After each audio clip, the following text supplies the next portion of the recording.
గతంలో పేర్ని నాని గారు ఎప్పుడూ నాకు తెలిసి ఏదో బెదిరింపులకు దిగి ఇండస్ట్రీని బెదిరించిన సందర్భాలు అయితే నాకు తెలిసి లేవు. అదే పేర్ని నాని గురించి పవన్ కళ్యాణ్ గారు ఏం మాట్లాడారు దాన్ని ఇప్పటి పరిస్థితికి అప్లై చేసుకోవాలి. ఎందుకంటే ఆయన మాట్లాడిన మాటలన్నీ కూడా ఆయనే ప్రశ్న ఆయనే సమాధానం అన్నాం కాబట్టి ఇప్పటి పరిస్థితికి కూడా ఒకసారి అప్లై చేసుకోవాల్సి వస్తుంది. ఒకసారి పేర్ని నాని గురించి ఏం మాట్లాడారు ప్లే చేయండి. అక్కడ ఎవరు ఉన్నాను మా ఒక మినిస్టర్ పేరు మర్చిపోయాను. ఆ సన్నాసే అనే మాట ఏంటంటే మా నాయకులకి చిరంజీవి గారు అంటే సోదర భావన, వారికి సోదర భావన సోదర భావన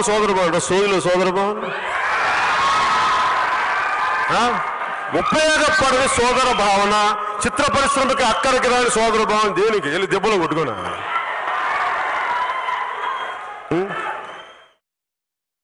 అంటే ఆ రోజు కూడా సార్ ఆ రోజు కూడా ప్రభుత్వం తీసుకున్న నిర్ణయం ఏంటంటే ఆన్లైన్ టికెట్ విధానం ఉండాలి. అవును, అది కూడా ఏంది అంతకుముందు నుంచి సినిమా వాళ్ళు అడుగుతుంది.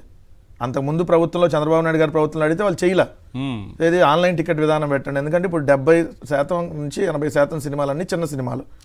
ఆన్లైన్ టికెట్ విధానం వస్తే డైరెక్ట్గా ఎంత వస్తుంది ఏంటనేది ఎక్కడ రూపాయి కూడా మిస్యూజ్ కాకుండా నిర్మాత నష్టపోడు, ఎగ్జిబిటర్ నష్టపోడు, ఎవరు నష్టపోకుండా ఉంటారు. సో అందుకని ఆన్లైన్ విధానం పెట్టమని సినిమా ఇండస్ట్రీ అడిగింది.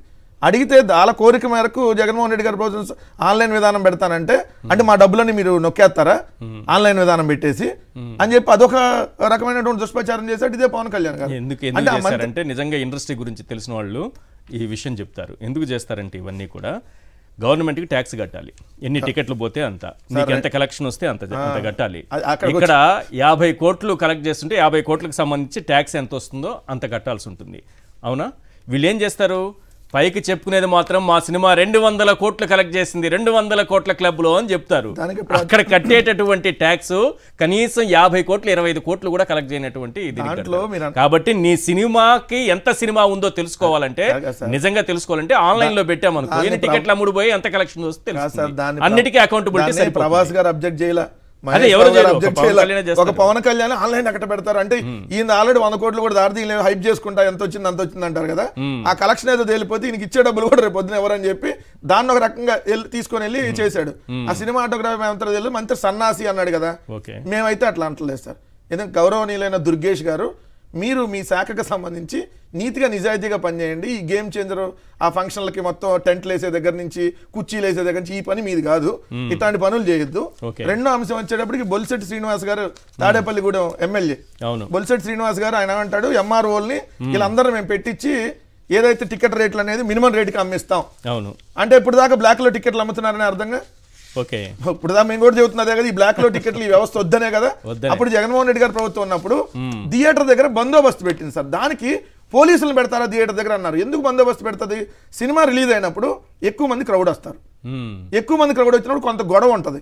అక్కడ బ్లాక్ లో టికెట్లు అమ్మకుండా కూడా నియంత్రించాల్సిన బాధ్యత ఉంటుంది. దానికోసం అక్కడ పోలీసులు ఒకళ్ళిద్దరు పోలీసులు పెట్టినా కూడా పెద్ద రాద్ధాంతం చేసి పోలీసులు పెడతారు. అక్కడ మా సినిమాల దగ్గర పోలీసులు ఎట్లా వస్తారు, అసలు మీ ప్రభుత్వానికి ఏం సంబంధం, మా ప్రైవేట్ వ్యక్తుల సంబంధం అని. ఇప్పుడు నీ ప్రభుత్వానికి ఏం సంబంధం, నీకేం సంబంధం, మరీ ముఖ్యంగా నువ్వెందుకు రాసావు సినిమా ఇండస్ట్రీకి సంబంధించి లేక అంటే ఉప ముఖ్యమంత్రిగా నువ్వు అధికార దుర్వినియోగానికి పాల్పడ్డావు, నీ పవర్స్ ని మిస్యూజ్ చేస్తా బెదిరింపులకు దిగావు, ఇది చట్టరీత్యా నేరం. నువ్వు ప్రమాణ స్వీకారం చేసినప్పుడు నువ్వు ఆ మాట తప్పావు. సో దానికి నైతిక బాధ్యత అయింది. ముందు పవన్ కళ్యాణ్ రాజీనామా చేయాల్సినటువంటిది ఉంది, కానీ వాళ్ళు చేయరు అనుకోండి. బట్ మనం ఎన్నిసార్లు చెప్పినా వాళ్ళు ఇలానే మిస్యూజ్ చేస్తూనే ఉంటారు. వాళ్ళకి అలవాటే, ఎందుకంటే అధికారం ఉన్నప్పుడు వాళ్ళకి వెనకేసుకోవాలి, దోచుకోవాలి. ఇదే ఒక కార్యక్రమం కాబట్టి ఈ కూటమి ప్రభుత్వానికి ఆ వేలోనే వెళ్తున్నాడు. అంటే ఇప్పుడు బెదిరింపులకు దిగితే సినిమా వాళ్ళందరూ వచ్చి అంటే మహేష్ బాబు గారు వచ్చి మీ దగ్గర చేతులు కట్టుకొని అయ్యా పవన్ కళ్యాణ్ గారు అని అడగాల, ప్రభాస్ గారు వచ్చి మీ దగ్గర చేతులు కట్టుకొని అయ్యా అని అడగాల, ఆయన ఎవరు మన అల్లు అర్జున్ గారు వచ్చి ఏది ఇప్పుడు ప్రపంచానికి హీరో అయిన అల్లు అర్జున్ గారికి వచ్చి ఏది 100 కోట్లు కూడా అడగాలి. రామ్ చరణ్ అంటే ఆల్రెడీ గేమ్ చేంజర్ కి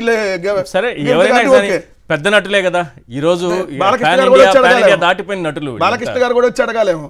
బాలకృష్ణ గారు వచ్చి అయ్యా పవన్ కళ్యాణ్ గారు మాకు పర్మిషన్ ఇవ్వండి అని అడగాలి. అంటే ఇప్పుడు ఆయన వస్తే ఆయన ఆపలేము, ఆయన అంటాడు కదా అలగా పార్టీ నువ్వు బాగా అంటాడు కాబట్టి ఆయన అడగట్లేదు. ఎందుకంటే అన్న కూడా వాళ్ళ దగ్గరికి ఈయన వెళ్తాడు కాబట్టి. అంటే ఇప్పుడు ఏంటి మీరు అన్న ఇప్పటి వరకు ఏమంటున్నారు, వ్యవస్థతో మాట్లాడలేదంట సంవత్సరం వరకు. ఇది కీలక పాయింట్ మీకు.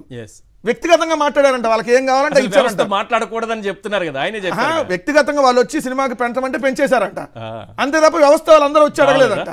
అంటే మీరు ఎవరి ప్రయోజనాల కోసం ఈ ప్రభుత్వం పనిచేస్తుంది, మీకు సంబంధించిన కొంతమంది మనుషులకైతే లాభం చేకూర్చడానికి పనిచేస్తుందా, ఇట్లా ఎంటైర్ సినిమా ఇండస్ట్రీకి అయితే మీకు సంబంధం లేదా? సో పవన్ కళ్యాణ్ ఈ బెదిరింపులు అనేది చెప్పాను కదా 2 రకాలు. ఒకటి ఇగో అహం దెబ్బతింది, ఎవరికి అలవాట్లు అయిన వచ్చి. రెండోది ఏంటంటే హరిహర వీరమలు డూపు నటిస్తున్నాడు కాబట్టి ఈయన నటిస్తున్నాడు అని తెలియాలంటే ఏం చేయాలి? అరే బాబు నా సినిమా రా బాబు, అదే డూపు కాదు, వీళ్ళు ఎవరో పట్టుకుని వస్తున్నారు, ఆ డూపులని వాళ్ళు వేసేస్తారు. ఒక పేపర్ తెలియదు కదా, దొరికిపోతారు అక్కడ.